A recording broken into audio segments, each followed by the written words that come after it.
So there's a very common pattern in English using colons and semicolons that will make long lists far easier to read and understand for the reader.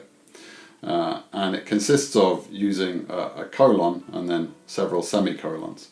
I'll give you an example. Let's say you're trying to explain that there are 3 reasons for some phenomenon. You might say, there are 3 reasons for this. And then you would use the colon because you're giving an explanation. These 3 reasons are an explanation. And then you would label them. Firstly, comma, and then you would give the first reason. And then instead of using a full stop or a period, you would use a semicolon. And then you would write secondly and give the second reason.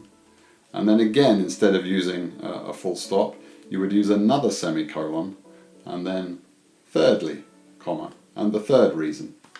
This colon, semicolon pattern tells the reader that these 3 reasons are all related to the beginning of the passage. Whereas if you used full stops, that would be less clear.